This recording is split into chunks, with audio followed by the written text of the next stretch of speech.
Good day, and welcome to Britannia Industries Limited Q3 FY23 earnings conference call. As a reminder, all participant lines will be in the listen-only mode, and there will be an opportunity for you to ask questions after the presentation concludes. Should you need assistance during this conference call, please signal an operator by pressing star then zero on your touchtone phone. Please note that this conference is being recorded. I now hand the conference over to Mr. Yashwardhan Bagri. Thank you, and over to you, sir. Thanks, Nirav. Hello, everyone. This is Yash, filling in for my colleague Mayank today. I welcome you all to the Britannia earnings call to discuss the financial results of Q3 22-23. Joining us today on the earnings call are our Vice Chairman and Managing Director, Mr. Varun Berry, Executive Director and CEO, Mr. Rajneet Kohli, Executive Director and CFO, Mr. N. Venkatraman, Chief Sales Officer, Mr. Vipin Kataria, Chief Marketing Officer, Mr. Amit Doshi, Chief Procurement Officer, Mr. Manoj Balgi, and Chief Development and Quality Officer, Mr. Sudhir Nima. The analyst deck is uploaded in our website. Before I pass it on to Mr. Varun Berry, I would like to draw your attention to the safe harbor statement in the presentation. Over to you, Mr. Varun Berry, with remarks on the performance. Good afternoon, everyone. Very happy to be here with you. So, without much ado, let me get to the presentation. If you get to page number 3, that will give you the 3 parameters of our business. Our year-on-year growth is 16% on revenues. On operating profits, we've grown 55%, and we've continued to gain market share through this quarter as well. Moving to the next slide, which gives a look at what's happening to the environment as far as inflation is concerned. The food inflation in India it continues, albeit at a slightly lower level. Wheat is one commodity which remains on a boil. So if you were to look at the first quadrant on the left, that shows what's happening to the Indian overall consumer food price inflation, which is showing at approximately 6% year on year in Q3 of 23. US dollar obviously strengthening versus the Indian rupee. You go to the third quadrant on the left, that shows wheat. So if you were to look at the red line shows the Chicago Board of Trade and how the wheat prices have fared in the CBOT. Now, very clearly, international prices have been dropping. After Q1, we've seen a drop in the wheat prices. However, in India, which is a fairly insulated market, the prices have been only going up.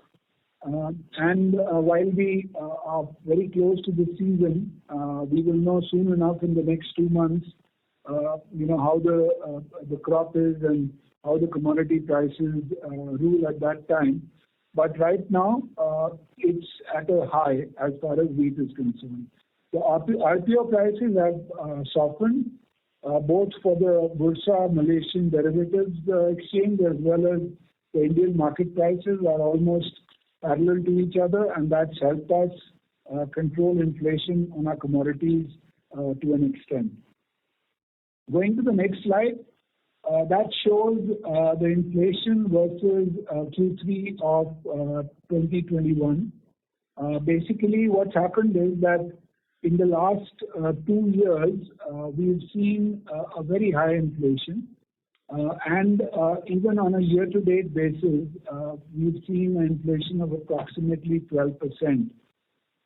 In this quarter, because of IPO softening as well as us consuming cheaper wheat covers, which we had bought in the beginning of the year during the season, it's softened a bit internally for our consumption, from our consumption standpoint. But it still remains reasonably high, the inflation for our commodity basket.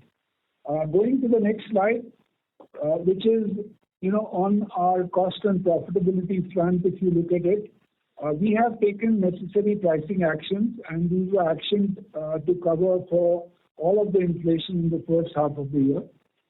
We've stepped up our cost efficiency programs, and they are looking extremely good. And I will cover that in a few more slides.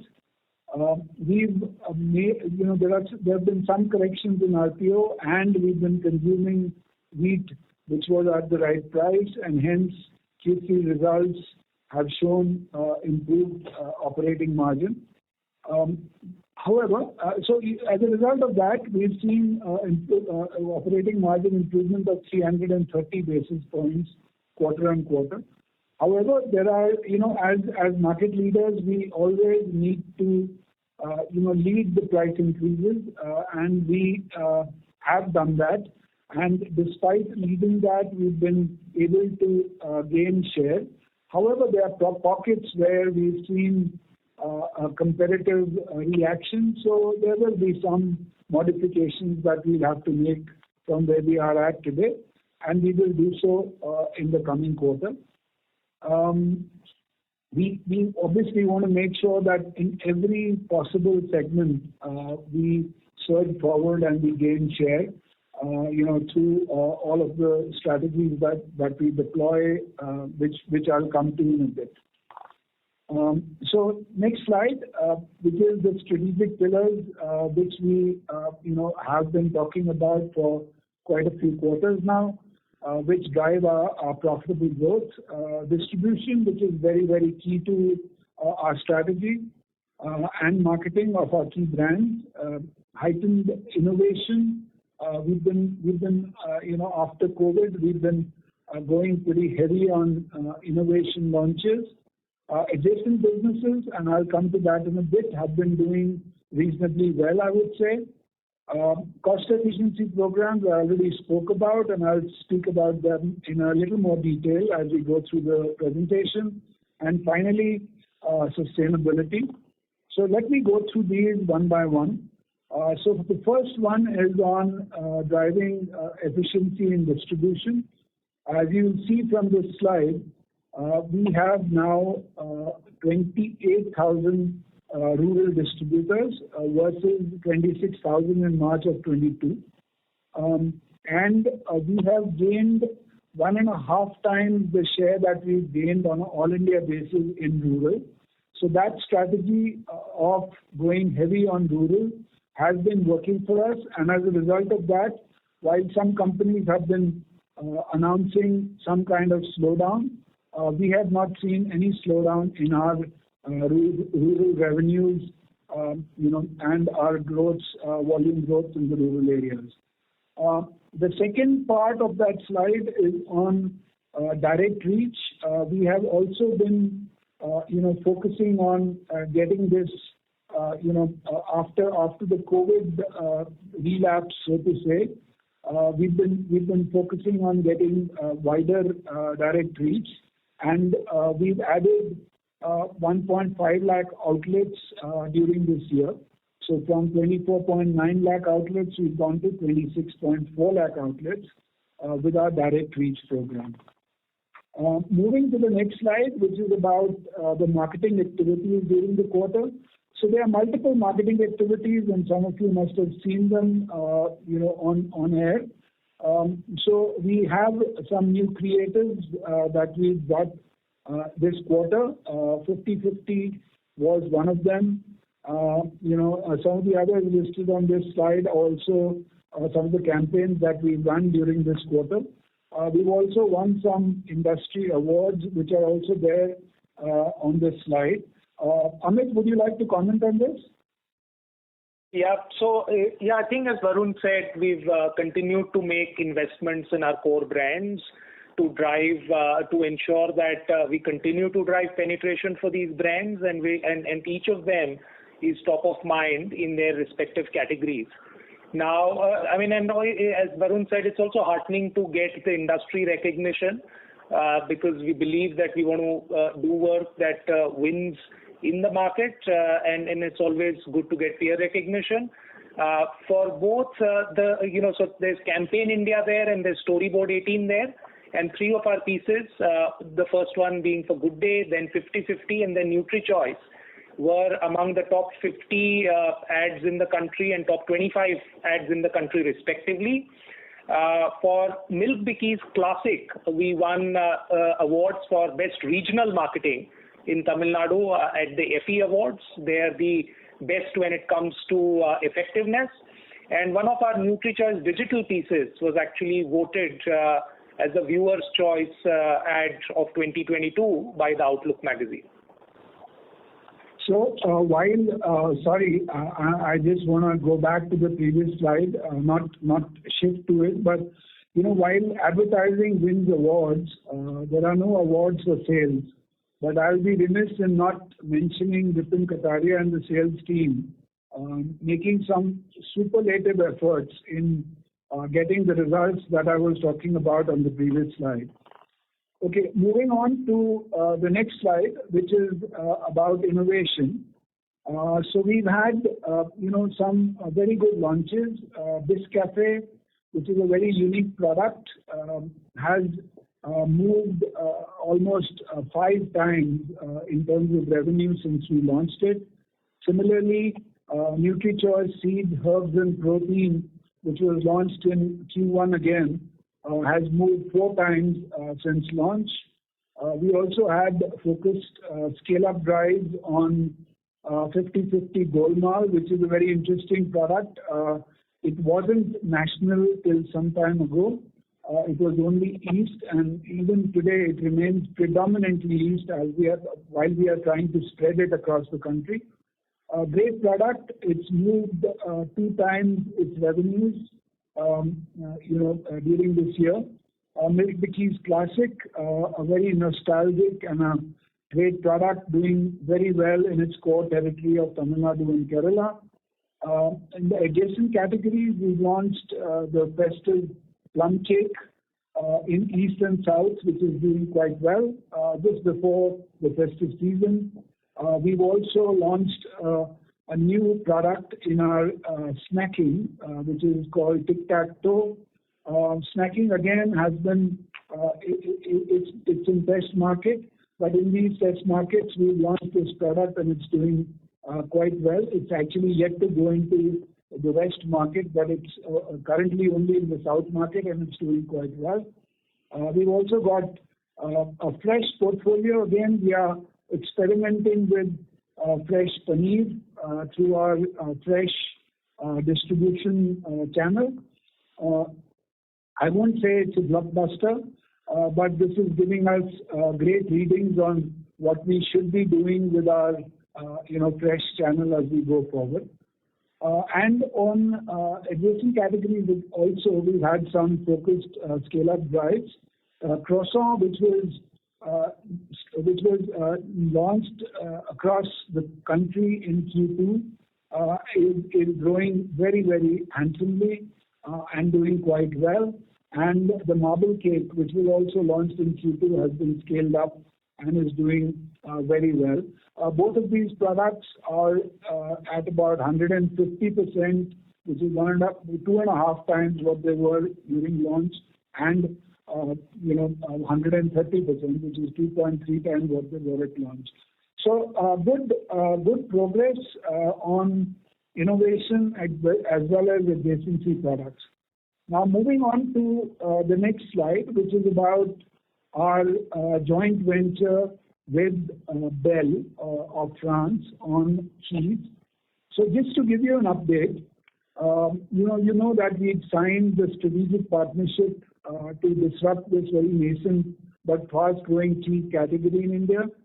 Obviously we bring brand with trust and the distribution strength, and Bell brings the product know-how as well as the technical expertise. We are looking at a differentiated portfolio of very, very innovative cheese products, and these will be produced in our new state-of-the-art facility at Ranjangaon.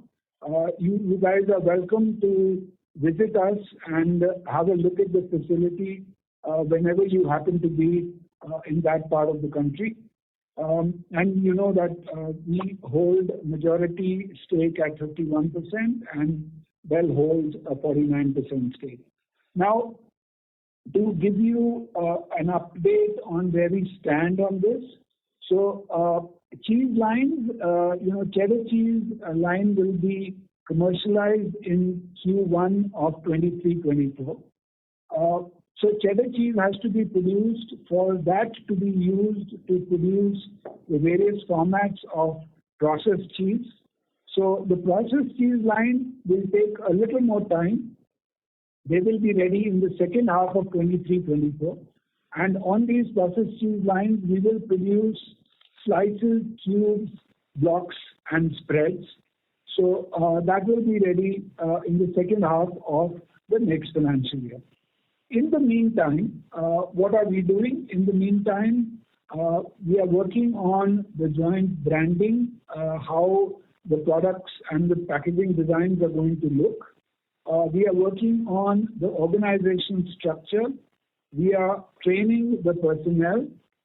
We are finalizing our portfolio, not just for immediate launch, but the portfolio as it will look in the next 2 years, 3 years, 5 years. There will be some products which will be imported to start with, namely the rupees 10 sachet of cheese which Bell currently sells, which is imported from Bell, Vietnam. That will continue to be imported, but will be put through our distribution system and hence will be accessible to a lot more consumers as we put it into a lot more outlets across the country. The second product which will be imported will be the portions. These are the triangular portions, great products, which will continue to be imported from Vietnam. As you all know, there is a treaty that Vietnam and India have. So there are no import duties on products which are imported from Vietnam. So we will take advantage of that. What we have done for ourselves, we have set clear benchmarks on where these products have to reach in terms of revenues before we trigger a line in Ranjangaon. So we are planning a line of the sachets as well as the portions in Ranjangaon, but the timing of that would be in the next year to the next 2 years, depending on how we scale up these products in the market. So that is an update for you on our joint venture. Hope that is detailed enough for you. Going to the next slide, which is the Ranjangaon factory commercialization as far as the other dairy products are concerned. Now, just to give you the products that we are looking at, one is, of course, aseptic PET, which are the drinks we are going to produce in PET bottles. Currently, we are selling our drinks in Tetra, and we will be moving a part of the portfolio to PET. Second is fresh dairy, which is dahi and other fresh, innovative products which can be produced. So this fresh dairy line can produce Greek yogurts. It can produce drinking yogurts in a fresh format with a limited shelf life of 21 days. So we will be looking at that as we start to commercialize the line. We have a line for powders which can do dairy whitener for retail and also for captive consumption within our bakery, which is SMP, skim milk powder, SCM, sweetened condensed milk, and whey powder. So as we speak, I'll come to where we are at on all of these lines. And the last is fat, which is ghee. So these are the other lines that we'll have in our dairy facility. Just to give you an update on where we stand. So as far as milk collection is concerned, for producing all of these products, we are currently collecting 70,000 liters per day of milk from 2,850 farmers. Our objective is to take it up to 150,000 liters per day from 4,000 plus farmers, right? Currently, we have 65 bulk milk collection centers, which are run by our partners in the rural areas around Ranjangaon. We are looking at scaling these BMCs, as we call them, to 125 by the year end. We are providing extension services to all of our farmer partners, which are being strengthened to make sure that we genuinely add value to all of our farmer partners. As far as the commercialization of the lines is concerned, the SMP, which is the skim milk powder, and dairy whitener lines are already have been commercialized. We are already producing product, and this product is being used internally by our bakery division to produce biscuits and other products, right? We've also started to produce sweetened condensed milk, which is also being used by our bakery division, right? We've also commercialized our PET line, and we've launched milkshakes in PET only in the south currently. They've gone into the market only in the month of January, so you wouldn't have seen them, but they are great products, looking really good, tasting awesome, right? Fresh dairy is also to be commissioned in the next couple of months before the end of this financial quarter. So that's where we are at.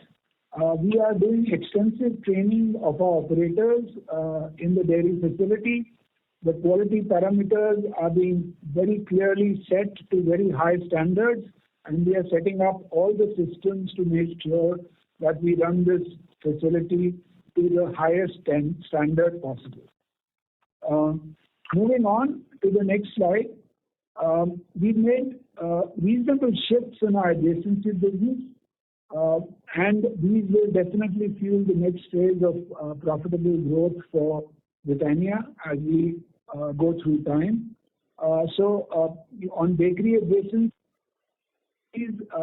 cake, we've had quite a few innovations, as well as base cakes are doing well. And we've registered healthy growths in this category.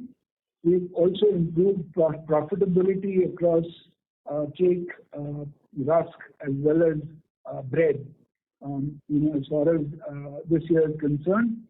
New businesses, croissant continues to gain traction. I've already spoken about the kind of growth that we are seeing post the national launch. Yes, there are pockets where we are doing better than the others. There is focus required in certain markets, and we are making sure that we provide that as we go through the months with this new launch. Wafers, we've launched low density wafers, cheese flavor, etc. And wafers overall continue to gain market share. I wouldn't say blockbuster, but the makings of a blockbuster for sure. As far as international is concerned, we've seen healthy, profitable growth across key geographies. Nepal continues to do extremely well. If you remember, we've invested 55 crores in Nepal, and that's given us very, very good return. Commercialization of our own operations in Kenya is happening as we speak, and we will be scaling that business up as we go through the next financial year. Moving on to the next slide, which is our cost efficiency programs. We've been driving an ecosystem of efficiency, right? Now, if you were to look at it, the themes are the same. From a supply chain standpoint, it's all about process automations, distance to market, optimal power resources, renewable energy. From a material standpoint, it's again, the themes are exactly the same. Sourcing strategy, vendor development, making sure that you get the right people into the right category, packaging initiatives, vendors, cost optimization, etc., etc. And on the other, we've got market returns, which we made very, very good progress on. Commitment charges that we pay to our, manufacturing partners, fiscal incentives, and there I would like to, just talk about that in a bit. I'll come back to that. And media effectiveness. There's some very good work which is happening on media effectiveness as well. So on fiscal incentives, we made a lot of investments in production lines, in the R&D center, in innovation lines, dairy, etc. Now, we have these lines have all been secured with incentives which have been provided by the state and the central governments, and this has been giving us the payback for all of the money that we've been putting in manufacturing. So at one end we are getting all the efficiencies, on the other end we are getting the incentive. So it's working out quite well on our overall investments. Moving to the last slide from the business standpoint. So we are clearly on track as far as ESG is concerned. We are on track for all the targets that we've committed to, be it energy efficiency, plastic reduction, sustainable packaging. Working with communities around our plants, including improving the lives of farmers around Ranjangaon, etc.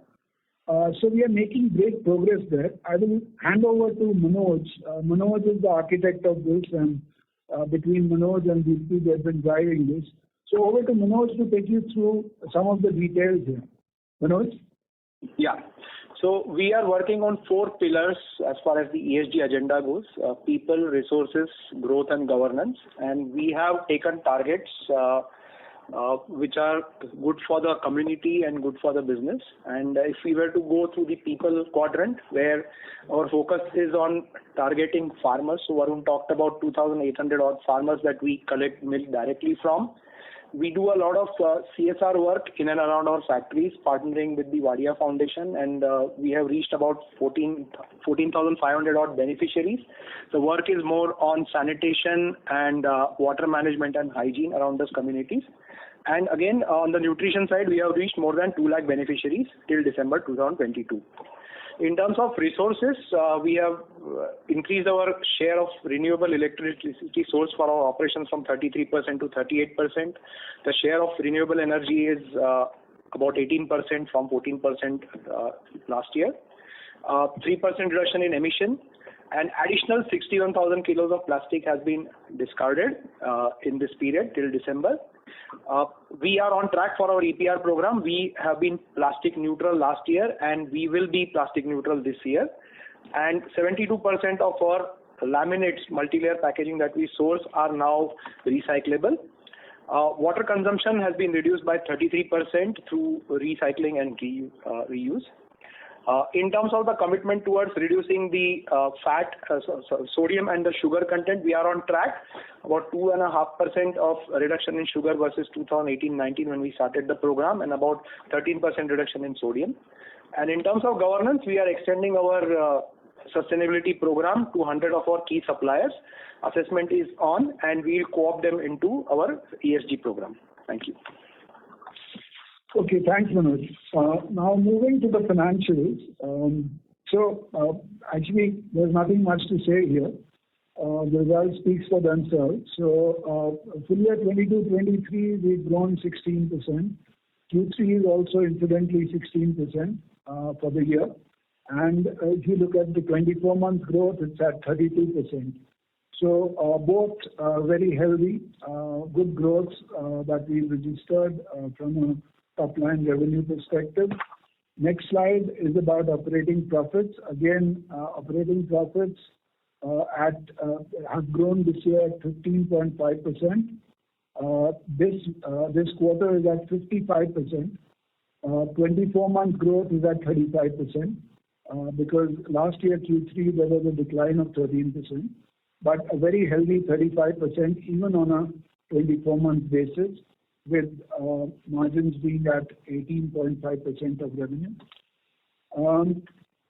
Now getting to the next slide, which gives the key financial ratios. So net sales up 16%, operating profit up 55%. Profit before tax is up 127%, but this includes 376 crores of exceptional gain, which is on account of the 49% stake sale pursuant to the joint venture with Bell on our cheese business. So this is an exceptional number. And as a result of that, profit after tax is at 151%, standing at 932 crores.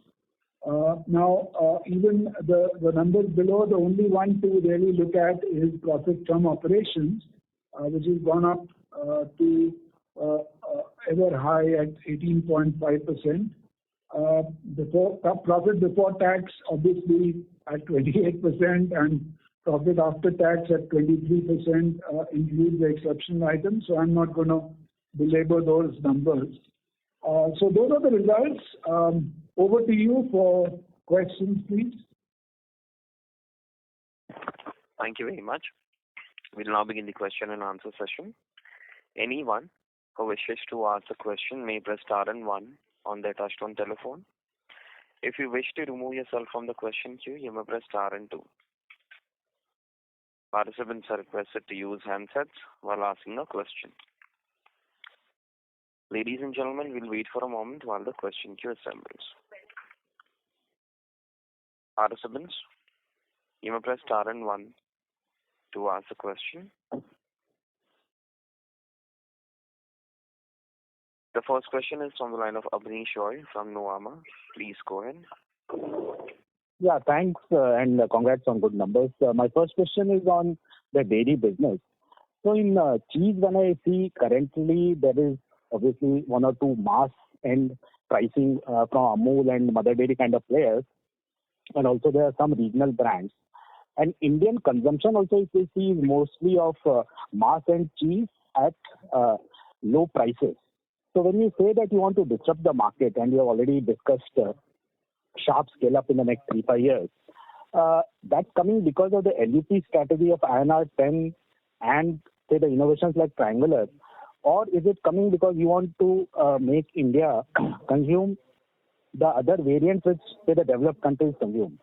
The issue there is most Indians will not be knowing those. You'll have to have huge education for those. So which is the one you are betting from a 3-year, 5-year strategy in terms of LUP and aggressive pricing because of sourcing of milk, or because of new variants coming to India? So bit of both, Abneesh. One, we want to scale up the formats that we already exist in. Coming together of Britannia and Laughing Cow, I think the magic of brand will really play up. Both very strong brands, that magic will definitely play up.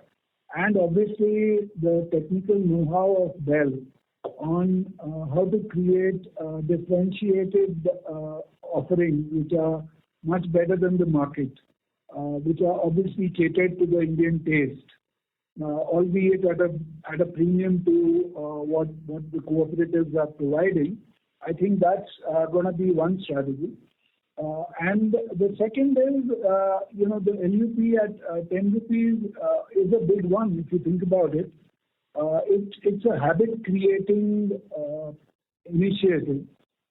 Whenever a category has to go to a lot more consumers, you've got to have a carrier SKU which gets to consumers across the country.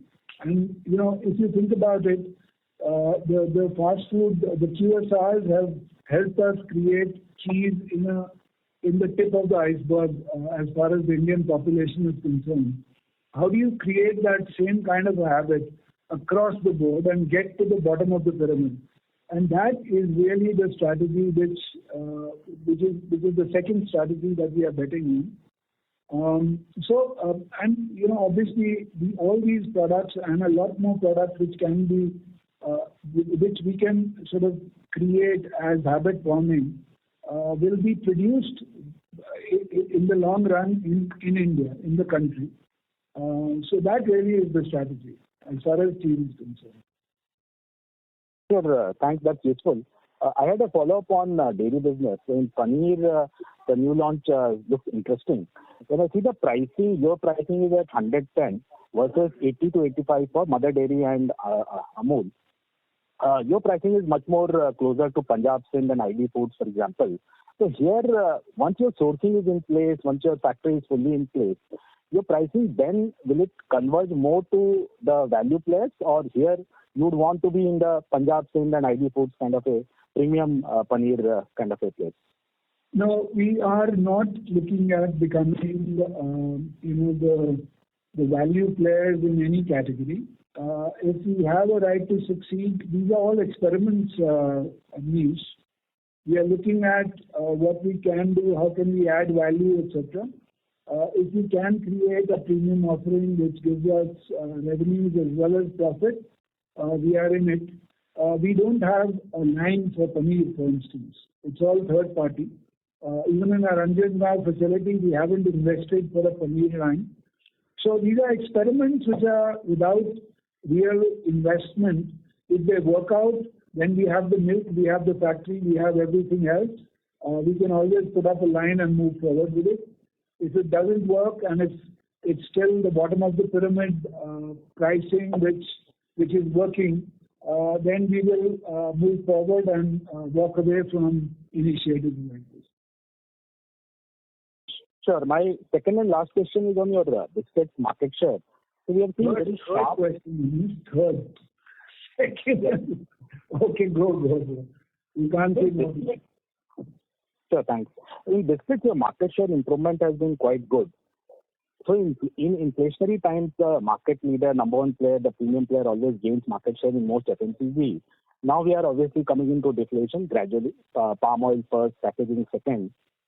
And wheat, obviously, India will see 112 million tons production this year. Government forecast, last year it did not go right. But if that happens and say milk also deflates next year, how are you going to tackle the competition from regional players and maybe the second player against whom you gain market share? Would you be worried on that front in a gradual manner? I know currently it is not relevant. I'm asking from a next 2 to 4 quarter perspective. Amish, you've seen us in deflationary times as well. So we've been through quite a few years of deflation, and we managed that quite well. So we will deploy the same strategy as we go forward, and I'm hoping that we get to deflationary times. It doesn't seem so right now, but I'm hoping that you're right. Sure. That's all from my side. Thanks a lot. Thank you. A request to all the participants. Please limit your question to 2 per participant. Next question is from the line of Kavi Mehta from Macquarie Group. Please go ahead. Hi, this is Avi here from Macquarie.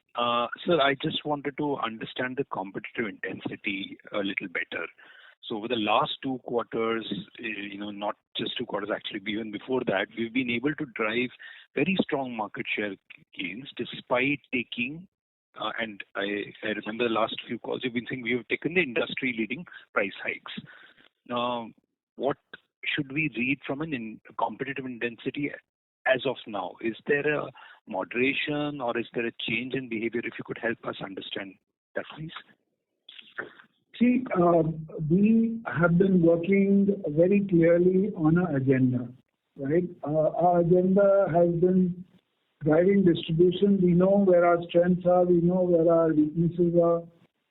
We have been, working towards fulfilling our weaknesses. We've been, heightening our strengths.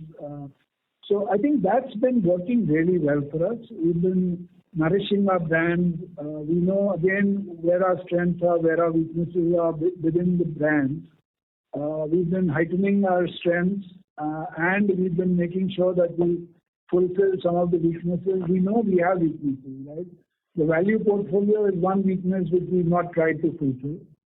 Within the premium portfolio, there are certain weaknesses we are trying to fulfill. And I think there is a lot to do within our system to make sure that we strengthen our geographical footprint, we strengthen our brand portfolio, we strengthen our innovation footprint to make sure that we continue to gain a march over, competition. It's not about I'm gonna cut prices or I'm gonna give discounts or this guy is bigger than me in this segment and hence how I can look at being from a pricing standpoint or from a promotion standpoint hurt them or anything like that. No, it's very internal to us, the strategy, and it's working very well for us, and I think that's what we'll continue to do. Yes, we watch others. It's not that we are not watching what others are doing. We are learning from them. There are certain players within the biscuit competition who've been doing quite well, and we've learned from them. For example, Patanjali is doing very well in milk, and our milk bikis was predominantly a Tamil Nadu brand. So we've now expanded milk bikis across the country. We've come up with very innovative positioning of Doodh Roti Ki Shakti, using only atta to produce our products, etc. So we move forward, in certain geographies, etc. And that's what we'll continue to do as we move forward. Okay, sir. So I mean, would it be fair if I understood it correctly, it's not got to do, while the competition may not have probably put in the same investments we have done, it probably is not got to do with differential in growth rates between this value versus, the case, the base, the mid or the premium end. There's no other reason which is more specific from a category perspective that we should read. It is more about us doing the right things, and probably the competition has not necessarily or may not have invested in those specific alternatives. That's the right way to look at it, right, sir? Yeah. Yes, that's the right way to look at it. So it's about making sure that you stick with your strategy, you develop the right strategy within segments, and you move forward. Okay, sir. So the second bit was more of a bookkeeping, and in the build-up to that, would we be able to give us some sense on what are the one-off gains from these forward contracts which may not continue going forward, and also a sense on where the ad spend intensity is versus the normalized or pre-COVID levels, just to get a sense on where margins can probably trend? No, so clearly, let's start with the advertising part. We have normalized the advertising spend this quarter. So we have gone back to the pre-COVID levels. From one-off gains, I've spoken about, the one-off gain from the joint venture. But besides that, we've been consuming covers of wheat, which have been at a much lower price. So that is certainly going to go away, right, as we move to the next quarter, because we never cover wheat till the next season. So our wheat covers will now end. And hence we will start to consume wheat which will come from the market, from the season. So that will be one change. There always are some changes that come through during the season, and I think those are the two changes. Frankly, there are no other exceptional items. So I was trying to just understand the quantification, roughly how much would it have benefited margins, because that would help us understand. So this quarter we have almost done all 18.5, 19.5 kind of margin. As we go into the next year, how much should we kind of remove out of this? Is it 100 basis points, and that's the level that we look at as the steady state? That's broadly where I was trying to head to. Yeah, no, so I had mentioned that as well. We as market leaders, we have to take price increases before everyone else does. And we did so. Now, with the inflation not being at the level that it was a few quarters ago, There have been certain categories where competition has played a little bit of hardball. It's not been a widespread phenomenon, but there will be a few segments, a few SKUs, a few brands where we'll have to adjust pricing back to lower levels. So that will be a small number. It might not be a very large number, but that would be the only thing. Besides that, I think we are pretty much in a good place. So any guidance or any range you can help us understand? Because we went to 19 in COVID. You said that was not the level we should assume, and correctly so. But now we are again back to 19. So I'm just trying to appreciate what would you be comfortable at the second, the last 2 quarters is a better range to look at, because there are covers, but clearly those covers would continue. If there is, I would think so. I would think so. Q2, between Q2 and Q3 would be the right range to look at. Perfect. So That's all. That's what I wanted. Okay. Thank you very much, sir. That's all from my side. Thank you very much, sir. Yeah. Thank you. A request to all the participants, please restrict to 2 questions per participant. Next question is from the line of Jay Kumar Doshi from Kotak. Please go ahead. Yeah, hi. Thanks for the opportunity. About a year ago, you had indicated that the potential for dairy business is about 2,000 crores. Do you still believe in that number, or you think it can be higher based on the developments over the past few quarters? I didn't get that. Your voice is not very clear. Can you just repeat that question quickly? Sure, I'll repeat. I believe about a year ago, you had indicated that the potential for dairy business is about 2,000 crores. In the medium term, you have not given any indicative sort of in terms of timeline. Do you still believe that number is doable, or do you think you can do better than 2,000 crores? And is it possible at this point of time to give us some color in terms of how that portfolio can shape up in terms of revenues over the next 3 years?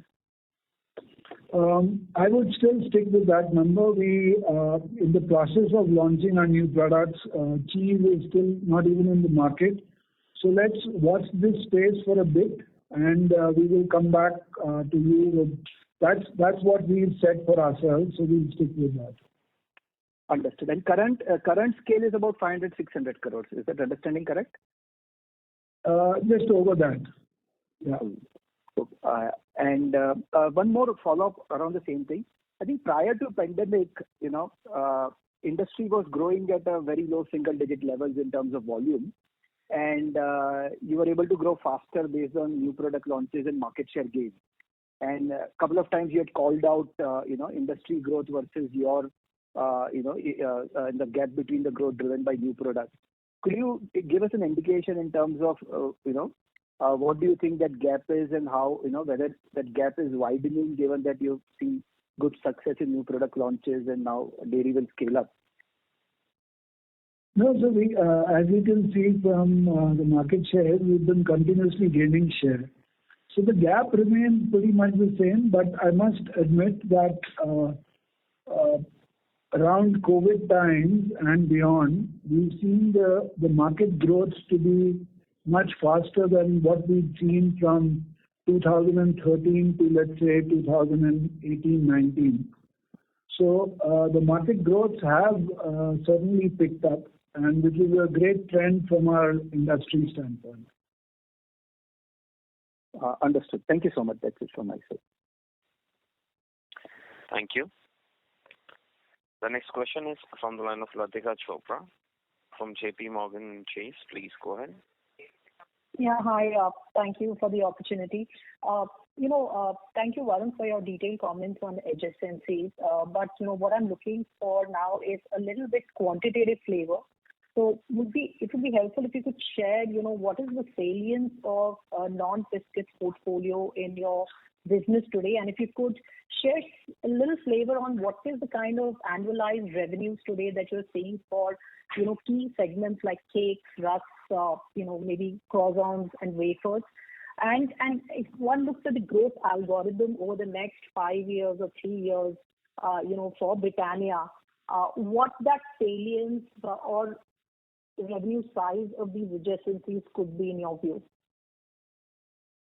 So currently, the biscuit and the non-biscuit portfolio are approximately 77-23, which has gone up from what it used to be. If you think about it, it used to be almost 85% was our biscuits till about 7-8 years ago. And so it's been continuously, obviously, the non-biscuit portfolio has been growing faster. You also got to remember that biscuits is so large that for the other categories to become a substantial part and to contribute substantially to it, it requires a little bit of time, and it's taken time, but I think we are moving in the right direction. And, in one of the interviews, you said that, probably this 23% probably becomes 35% over the next 5 years. Is that how we should read? Yes. And within this 23% today, could you tell us, how much would be cakes and breads and rusks, which are the more meaty parts of this portfolio? So cake and rusk would be almost 50% of this, and the rest would be, approximately 50% of the 23%. All right, that's helpful. And the second bit I had was on biscuits itself. You've talked about market share gains. Could you help us with the volume growth and the value growth for the biscuits overall category, and some flavor on how the different subsegments are looking at? And within your, growth rates that you have posted for the last 2 quarters now, what is the kind of mix, contribution to this besides volume? So, there's not always a complete match-up between our numbers and the Nielsen numbers in the overall total market. But, we've been seeing very good growths, and you've seen our growths. Our transaction growths are almost at 16-17%, which means that the number of packets that we sell is growing almost 17% in this quarter. And if you were to look at a year-to-date number also, it's almost at about 14%. So the transaction growths are very good, and that's what matters to us.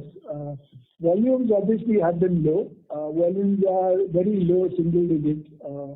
And the reason for that is the kind of price increases that we've taken during the last 2 years. So that's where it is. But from a revenue growth standpoint, it clearly is indicative that even the entire industry is growing at double-digit revenues. Sure, and I believe you have fair confidence. I'm sorry to interrupt you. May I request to come back in the question queue? I will. Thank you. A request to all the participants. Please limit your questions to 2 per participant. Next question is from the line of Percy Panthaki from India Infoline. Please go ahead. Hi, Varun. On dairy, can you give some idea on what is the capex that you will do over the next 2 to 3 years? And secondly, do you fear any risk of EBITDA margin dilution if dairy is becoming a large part of your business, and the EBITDA margins there might be lower than the biscuits margins? Correct me if I'm wrong in that assumption, first of all. So first, your question on investments. Investments are about 600 crores for starters in all of the lines that I spoke about during my presentation. Will there be more investment? Yes, probably for innovation, but that will be very clearly, once we've read our results of the imported products that I was talking about. Only after that we'll put in more investments as far as cheese is concerned. And even on the other areas, we will put in investments after we've proven that some of the products that we are launching are doing well. The other question, what was the other question that you had? EBITDA margin, whether it will be dilutive.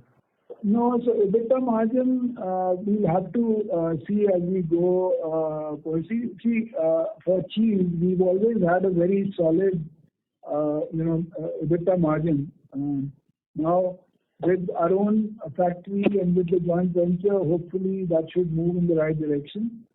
Yes, for a period of time, there will be a depreciation hit that we'll have to take, which is fine. But I think over a period of time, we should be fine on that. And the other thing is that even at 2,000 crores, even if dairy was to move to 2,000 crores in the next few years, by that time our overall business would have moved much beyond where it is today. So it will not be more than 8, 9%, 10% of our total business. So the impact of this is not as high as you are imagining it to be. Okay. And just checking one data point which you just said, did you say that number of packs sold grew at about 16-17% this quarter? Yes. Okay. And finally, can you give some guidance on the overall capex at a consolidated level for FY23, 24, 25? So it's so just to highlight what are the investments that we are making. We've got three new lines. We've got a new factory in UP. We've got a new factory in Tirunelveli in Tamil Nadu. And one new factory in Bihar, which is going to come up. There are some lines which are coming up in Ranjangaon, plus the dairy facility. And in Orissa, we are putting up an additional line, right? So basically, all put together, the current year is going to be approximately 750 crores. And thereafter, I think for the next 2 or 3 years, it's not going to be very large. Let's say the next 2 or 3 years, our total investment would be 250 crores odd. Yeah. Okay, sir. Thank you very much. Yeah. Thank you. Next question is from the line of Sheila Rathi from Morgan Stanley. Please go ahead. Yeah, thanks for taking my question. So 2 questions from my side. First is a clarification. This is to do with the sustainability slide, where you have mentioned 12.84% reduction in sodium versus 18-19. But if I remember correctly from the annual report, we had mentioned that we aspire to have a 6% reduction in sodium by 24. So just wanted to get that clarification here. Yeah, so that's one area where we've had more reduction than what we'd stated for ourselves. So that's been working well. Okay. Sudhir, do you want to comment on that? Yeah, so you're right, Varun. We had a target of 6% for the sodium on per serving basis, but we did basically roll out the sodium plan in various products to get to this number. All right. Yeah, that's very clear. And my second question, Varun, was on the distribution strategy. I think that's worked out very well for us.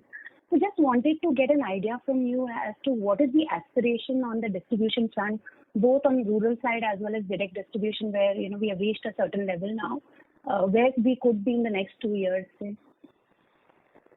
So yes, so that's a very important question, and people continue to feel that how long will this last? I think this is everlasting.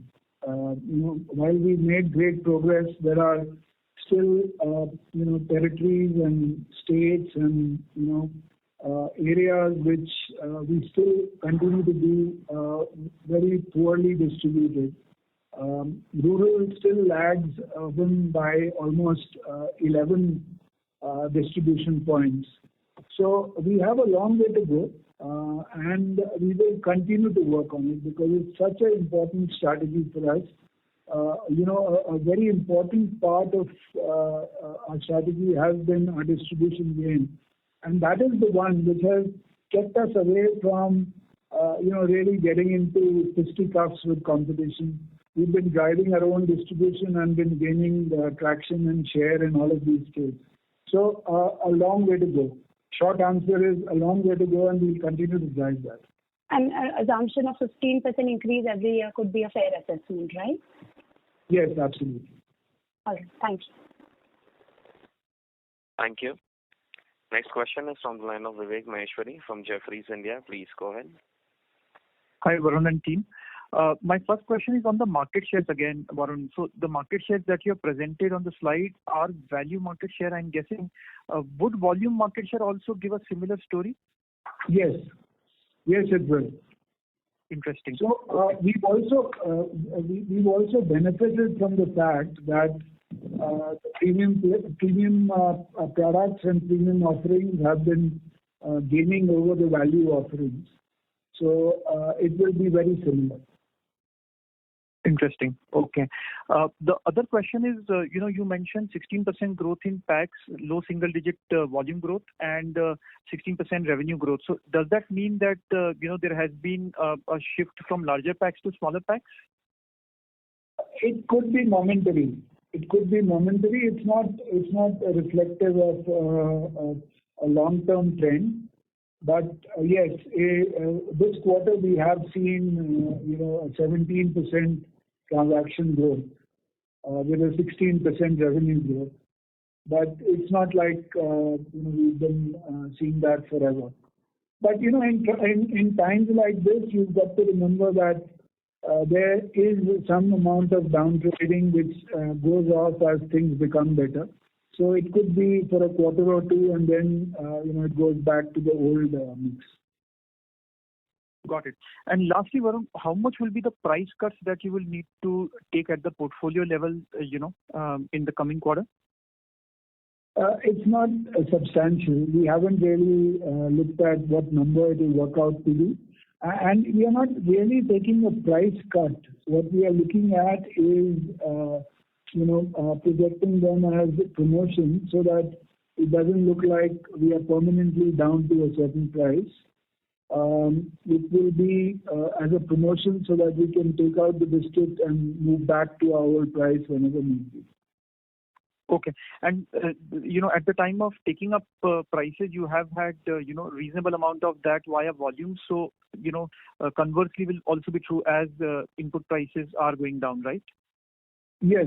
We are looking forward to that because, while in inflationary times like this, it's okay to have very small volume growths.